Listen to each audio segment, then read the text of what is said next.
എന്തായാലും അതിനാടകീയമായ ഒരു കസ്റ്റഡിയുടെ വാർത്തയാണ് പാലക്കാട് KPM ഹോട്ടലിൽ നിന്ന് വരുന്നത്. പുലർച്ചെ 12:30 മണിയോടുകൂടി രാഹുൽ മാങ്കുടത്തിൽ MLA പുതിയൊരു കേസിൽ, അതായത് മൂന്നാമത്തെ കേസിൽ, ഒന്നല്ല രണ്ടാമല്ല മൂന്നാമത്തെ ബലാത്സംഗ കേസിൽ കസ്റ്റഡിയിലെടുത്തിരിക്കുന്നു. മൂന്നാമത്തെ കേസിന്റെ ഗ്രാവിറ്റിയും ഡെപ്തും അടക്കം നമുക്ക് അറിയേണ്ടിയിരിക്കുന്നു. എന്തായാലും ബലാത്സംഗ കേസാണ്. SITക്ക് മുമ്പിൽ ഇമെയിൽ വഴി എത്തിയ പരാതിയാണ്. അതിജീവിതയുടെ മൊഴിയെടുത്ത ശേഷമാണ് ഒരു കസ്റ്റഡി നടപടിയിലേക്ക് കാര്യങ്ങൾ എത്തിയതെന്നാണ് നമുക്ക് ഈ ഘട്ടത്തിൽ ലഭിക്കുന്ന വിവരം.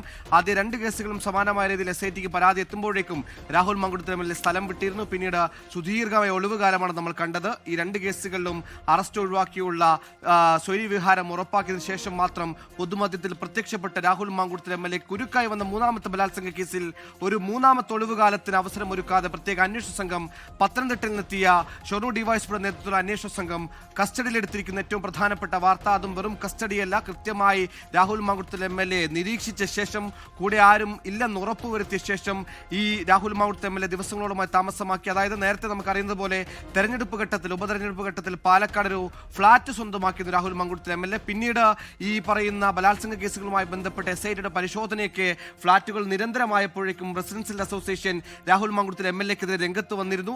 ഇവരുടെ ഈ പറയുന്നത് പോലെ അസ്വസ്ഥത പ്രകടമായതോടുകൂടിയാണ് രാഹുൽ മാങ്കുടത്തിൽ MLA ഫ്ളാറ്റ് മാറി KPM ഹോട്ടലിൽ താമസമാക്കിയത്. അങ്ങനെ KPM ഹോട്ടലിലെ 2002 മുറിയിൽ അതിനാടകീയമായി പുലർച്ചെ 12:01 മണിയോടുകൂടി എത്തിയ 8-അംഗ അന്വേഷണ സംഘം രാഹുൽ മാങ്കുടത്തിൽ MLA കസ്റ്റഡിയിലെടുത്തിരിക്കുന്നു. ആദ്യം തന്റെ കസ്റ്റഡിയെ എതിർത്ത രാഹുൽ മാങ്കുടത്തിൽ MLA അഭിഭാഷകനെ വിളിക്കണമെന്ന് ആവശ്യപ്പെട്ടു. പക്ഷേ ഇതടക്കം നിരാകരിച്ച് പിന്നീട് മിനിറ്റുകളോളം രാഹുൽ മാങ്കുടത്തിൽ MLAയും അന്വേഷണ സംഘവും തമ്മിൽ സംസാരമുണ്ടായി. അതിനുശേഷമാണ് എത്ര സമയത്താണ്, ഏതൊരു സമയത്താണ് ഏകദേശം? അത് സുമാറ് 1 മണിയൊക്കെ ആവും തോന്നുന്നു. വന്ന് പെട്ടെന്ന് തന്നെ അറസ്റ്റ് കൊണ്ടുപോവാണോ ചെയ്തത്? ഞാൻ അറിയില്ലേ, ഇവിടെ പുറത്തിറങ്ങിയപ്പോൾ ഞാൻ ഇങ്ങനെ നോക്കിയപ്പോഴാണ് വണ്ടി വന്ന് കയറിയിട്ട് പെട്ടെന്ന് തെറ്റി ഉണർന്നതാണ്. അപ്പോഴാണ് പോലീസിനെ കണ്ടത്. അത്ര എത്ര വണ്ടിയിലാണ് അന്വേഷണ സംഘം? അതൊന്നുമില്ല, കണ്ടില്ല. കുറേ വണ്ടികൾ പുറത്ത് കൂടെ ഒക്കെ പോകുന്നുണ്ട്. പക്ഷെ ഞാൻ അതാ ഇവിടെ ഉറങ്ങാറുണ്ട് അതിൻ്റെ മുകളിൽ. 1 മണിയല്ല സമയം. അപ്പോൾ ഉറക്കം വന്നപ്പോൾ അങ്ങനെ ഉറങ്ങിയതാ. പിന്നെ അങ്ങ് കൊണ്ടുപോയിരുന്നു. രാഹുലിന്റെ കൂടെ ആരും ഉണ്ടായിരുന്നില്ല? അതൊന്നും അറിയില്ല. പോലീസുകാർ പോണ് കണ്ട് അത്രേ അറിയുള്ളൂ. ഞാൻ അതും അറിയില്ല. ഞാൻ ഇവിടെ ഇരുന്നു. ആ പോലീസുകാരല്ല, ഒരു വരും പോക്കും ഒക്കെ ഉള്ളതാണ്. അപ്പൊ പോയിക്കോട്ടെ. സ്വകാര്യ വാഹനത്തിലാണ് എത്തിയതെന്ന് ചോദിക്കാമോ? പോലീസ് വാഹനത്തിലാണോ അവരുടെ ആഗമനം? പോലീസ് വണ്ടിയിൽ തന്നെയാണോ? ഒന്നും കണ്ടില്ല. പോലീസുകാർ പോണ് കണ്ടുണ്ട്, പുറത്തേക്ക് പോണ് കണ്ടു. അത്ര യൂണിഫോമിലാണോ? പോലീസ് യൂണിഫോം തന്നെ കണ്ടുള്ളൂ.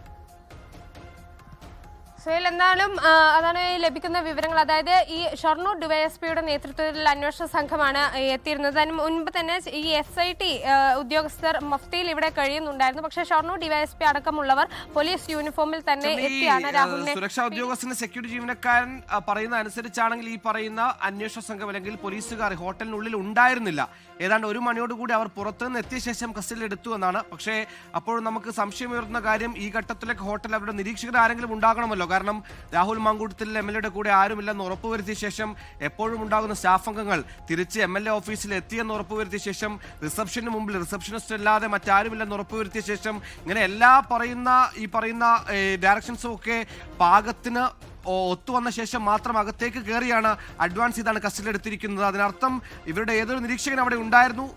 മണിക്കൂറുകൾ നീണ്ട ഒരു മോണിറ്ററിംഗ് രാഹുൽ മാങ്കുടത്തിൽ MLAയുടെ പുറത്ത് ഈ പറയുന്ന SITക്ക് ഉണ്ടായിരുന്നു എന്നല്ല മനസ്സിലാക്കേണ്ടത്.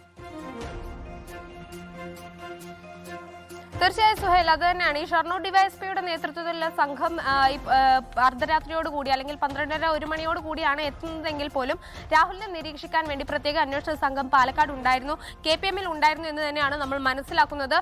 അവർ മഫ്തിയിൽ തുടരവേ തന്നെയാണ് രാഹുൽ കസ്റ്റഡിയിലാകുന്നതും. അതുകൊണ്ടാണ് കൃത്യമായി രാഹുലിന്റെ കൂടെ ഈ പേഴ്സണൽ സ്റ്റാഫുകൾ ഉൾപ്പെടെ ഇല്ല എന്ന് ഉറപ്പുവരുത്തിയതിനു ശേഷം ഈ ഹോട്ടൽ ജീവനക്കാരുടെ അടക്കം ഫോണുകൾ വാങ്ങിവെക്കുന്നു. റിസപ്ഷനിൽ ഉള്ളവരുടെ അടക്കം ഫോണുകൾ വാങ്ങിവെച്ച് വിവരങ്ങൾ പുറത്തു പോകാതെ സംരക്ഷിക്കുന്നു. അതിനുശേഷമാണ് പിന്നീട് രാഹുലിന്റെ മുറിയിലെത്തി അന്വേഷണ സംഘവുമായി സഹകരിക്കണം എന്ന് പറഞ്ഞ് രാഹുലിനെ കൊണ്ടുപോകുന്നതും.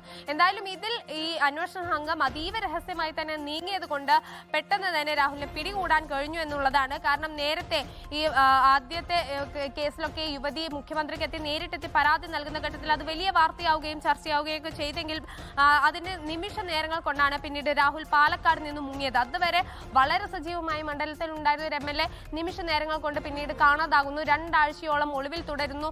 പിന്നീട് കോടതിയിൽ നിന്ന് ഒരു അനുകൂല നടപടി, അതായത് ആദ്യ കേസിൽ അറസ്റ്റ് തടഞ്ഞുകൊണ്ടുള്ള ഒരു കോടതി നടപടി വന്നതിന് ശേഷം മാത്രം പാലക്കാട് മണ്ഡലത്തിൽ കാലുകുത്തുന്നു. ഇങ്ങനെയായിരുന്നു ഉണ്ടായിരുന്നത്. ഈ ഘട്ടത്തിലൊക്കെ രാഹുലിനെതിരെ ഈ ആരോപണങ്ങൾ ഉയർന്ന ഘട്ടത്തിൽ മുതൽ കോൺഗ്രസ് പാർട്ടിക്കെതിരെ വലിയ തരത്തിലുള്ള പ്രതിരോധമുണ്ടായിരുന്നു, പ്രത്യേകിച്ച് പാലക്കാട്ടെ കോൺഗ്രസ്സുകാർക്ക്. കാരണം പാലക്കാട് ഈ കളത്തിലിറങ്ങുമ്പോൾ എപ്പോഴും BJP കോൺഗ്രസ് എന്നൊരു പോരാണ് ഉണ്ടാവുക. അത് ഈ തദ്ദേശ തെരഞ്ഞെടുപ്പ് കാലത്തടക്കം കോൺഗ്രസിന് വലിയ രീതിയിലുള്ള ചില ബുദ്ധിമുട്ടുകളൊക്കെ ഉണ്ടായിരുന്നു. പാർട്ടിക്ക് ഒരു ക്ഷീണം ഉണ്ടാക്കിയിരുന്നു. രാഹുലിന്റെ കേസ് ഉണ്ടായിരുന്നില്ലെങ്കിൽ കുറെ കൂടി വോട്ട് പിടിക്കാമായിരുന്നു എന്ന് ഈ കോൺഗ്രസിലെ ഒരു വിഭാഗത്തിന് ഇപ്പോഴും ഒരു അഭിപ്രായമുണ്ട്. ഇങ്ങനെയൊക്കെ തുടർന്നുകൊണ്ടിരിക്കുകയാണ്. എങ്കിലും രാഹുലിനെ കളത്തിലിറക്കണം. ഈ കോടതിയിൽ നിന്നൊക്കെ ഇനി അനുകൂല നടപടി ഉണ്ടാവുകയാണെങ്കിൽ വരും ദിവസങ്ങളിൽ, അല്ലെങ്കിൽ കുറെ കൂടി രാഹുൽ സജീവമായി കഴിഞ്ഞാൽ രാഹുലിനെ തന്നെ പാലക്കാട് നിയമസഭാ മണ്ഡലത്തിൽ ഇറക്കണം, രാഹുലിനെ തന്നെ തെരഞ്ഞെടുപ്പിൽ ഇറക്കണം എന്നൊക്കെ കോൺഗ്രസിന്റെ ഇടയിൽ തന്നെ ചില ആളുകൾക്ക് അഭിപ്രായമുണ്ടായിരിക്കെയാണ് ഇത്തരത്തിൽ രാഹുലിന് കുരുക്കായി, വലിയൊരു കുരുക്കായി തന്നെ പുതിയ കേസ് വരുന്നത്. അതിൽ കൃത്യമായി ചില തെളിവുകൾ അന്വേഷണ സംഘത്തിനുണ്ട് എന്നതാണ് നമുക്ക് ലഭിക്കുന്ന വിവരങ്ങൾ. ആദ്യഘട്ടത്തിലൊക്കെ ഈ ഭ്രൂണഹത്യ നടത്തിയത് കൊണ്ട് തന്നെ DNA ടെസ്റ്റ് ഉൾപ്പെടെ നടത്താൻ കഴിയാത്തൊരു സാഹചര്യം ഉണ്ടായിരുന്നു. അതുകൊണ്ട് തന്നെ രാഹുലിന്റെ വാദം, ഈ വിവാഹിതയായ ഒരു സ്ത്രീ ഡിവോഴ്സ് ആയിട്ടില്ല, അപ്പോൾ അവർ ഗർഭിണിയാണെങ്കിൽ, ഗർഭചിത്രം നടത്തിയെങ്കിൽ അതിന് താൻ എങ്ങനെ ഉത്തരവാദിയാകും, വിവാഹിതയായ ഒരു സ്ത്രീയെ അല്ലേ എന്നൊക്കെയായിരുന്നു രാഹുലിന്റെ മറുചോദ്യവും വാദവും ഒക്കെ. പക്ഷേ ഈ കേസിൽ അങ്ങനെ ചില വാദങ്ങൾ കൊണ്ട് അല്ലെങ്കിൽ വാക്കുകൾ കൊണ്ട് ഒഴിഞ്ഞു മാറാൻ കഴിയില്ല. കൃത്യമായി ചില തെളിവുകൾ, DNA ടെസ്റ്റ് ഉൾപ്പെടെ നടത്താൻ സാധിക്കുന്ന തരത്തിലുള്ള തെളിവുകൾ തന്നെ ഈ കേസിൽ ഉണ്ട് എന്നാണ് അന്വേഷണ സംഘം ഇപ്പോൾ വ്യക്തമാക്കുന്നത്. എന്തായാലും 3ാമത്തെ പരാതിയാണ് രാഹുലിനെതിരെ വരുന്നത്. ബലാത്സംഗം, നിർബന്ധിച്ച് ഗർഭചിത്രം തുടങ്ങിയ 3ാമത്തെ കേസാണ് രാഹുലിനെതിരെ വരുന്നത്. ഇത് ഏറെ നിർണായകമാകും, അക്കാര്യത്തിൽ ഒരു സംശയവുമില്ല. മാത്രവുമല്ല, നിയമസഭാ തെരഞ്ഞെടുപ്പ് നടക്കാനിരിക്കെ ഇത് പാർട്ടിക്ക് തന്നെ ഉണ്ടാക്കുന്ന ക്ഷീണം വലുതായിരിക്കില്ല. കാരണം ആദ്യ കേസ് വന്ന് അതിന് തൊട്ട് പിന്നാലെ തന്നെ 2ാമത്തെ കേസ്, ഈ ആദ്യ കേസ് കോടതിയിൽ ഇരിക്കുമ്പോൾ തന്നെയാണ് വിവാഹ വാഗ്ദാനം നൽകി പീഡിപ്പിക്കൽ പോലെ ഒരു ആരോപണവുമായി അടുത്ത കേസ് വരുന്നത്. അതൊക്കെ തന്നെ വലിയ രീതിയിൽ പാർട്ടിയെ കൂടി പ്രതിരോധത്തിലാക്കിയിരുന്നു. അതിന് പിന്നാലെ ഇപ്പോൾ 3ാമത്തെ കേസ് കൂടി വരുന്നു എന്നതാണ് സാഹചര്യം. സാധാരണ ഈ രാഹുൽ അനുകൂലികൾ പറയുന്നത് പോലെ തെരഞ്ഞെടുപ്പ് കാലത്ത് വരുന്ന വെറും ഒരു ആരോപണം എന്നതിനപ്പുറത്തേക്ക് കൃത്യമായ തെളിവുകളോട് കൂടിയുള്ള ഒരു പരാതി എന്നുകൂടിയാണ് നമുക്ക് മനസ്സിലാക്കാൻ സാധിക്കുന്നത്. എന്തായാലും ഈ ആദ്യഘട്ടത്തിൽ ആരോപണം വന്നത് മുതൽ ഈ റെസിഡൻസ് അസോസിയേഷന്റെ പരാതിയെ തുടർന്ന് രാഹുൽ ഫ്ളാറ്റ് ഒഴിയുന്ന ഒരു സ്ഥിതി ഉണ്ടായിരുന്നു. അന്ന് ഈ ഉപതെരഞ്ഞെടുപ്പ് കാലത്തൊക്കെ, കഴിഞ്ഞ ഉപതെരഞ്ഞെടുപ്പ് കാലത്ത് രാഹുലിന്റെ പാലുകാച്ചൽ ഉൾപ്പെടെ ഈ മാധ്യമങ്ങളിലൊക്കെ വലിയ വാർത്തയായതാണ്. ആ ദൃശ്യങ്ങൾ ഉൾപ്പെടെയൊക്കെ നമ്മൾ കണ്ടതാണ്. പക്ഷെ 1 കൊല്ലം തികയുന്നതിന് മുൻപ് ആരോപണങ്ങളെ തുടർന്ന്, ലൈംഗിക പീഡന വിവാദങ്ങളെ തുടർന്ന്, ആരോപണങ്ങളെ തുടർന്ന് ഈ റെസിഡൻസ് അസോസിയേഷൻ രാഹുലിന് തന്നെ പരാതി നൽകുന്നു, ഈ ഫ്ളാറ്റ് ഒഴിയാനുള്ള നിർദ്ദേശം നൽകുന്നു. അങ്ങനെ രാഹുൽ ഫ്ളാറ്റ് ഒഴിയുന്നു. പിന്നീട് KPM ഹോട്ടലിൽ കുറച്ച് ദിവസമൊക്കെ MLA ഓഫീസിലായിരുന്നു താമസം. അതിനുശേഷം പിന്നീട് KPM ഹോട്ടലിലെത്തി, ഇവിടെയാണ് താമസം. ഇങ്ങനെ KPM ഹോട്ടലിന്റെ 2002 മുറിയിൽ കഴിഞ്ഞു വരവെയാണ് അന്വേഷണ സംഘം കൃത്യമായി തന്നെ രാഹുലിനെ വളഞ്ഞ് കൃത്യമായി രഹസ്യമായി തന്നെ നീങ്ങി രാഹുലിനെ കസ്റ്റഡിയിൽ എടുക്കുന്നത്. അതും ഷർണൂർ ഡിവൈഎസ്പിയുടെ നേതൃത്വത്തിലുള്ള പ്രത്യേക അന്വേഷണ സംഘം എത്തി പുലർച്ചെയോടുകൂടി 1 മണിയോടുകൂടി രാഹുലിനെ കസ്റ്റഡിയിലെടുത്തു എന്നാണ് നമുക്ക് മനസ്സിലാക്കുന്നത്. ലോകത്തെവിടെയായാലും ഏത് സമയത്തും 24 വാർത്തകളും ഓഗ്മെന്റഡ് റിയാലിറ്റി പാക്കേജുകളും എക്സ്പ്ലെയിനറുകളും വിശദമായി കാണാൻ ഞങ്ങളുടെ YouTube ചാനൽ നിങ്ങൾക്ക് സബ്സ്ക്രൈബ് ചെയ്യാം.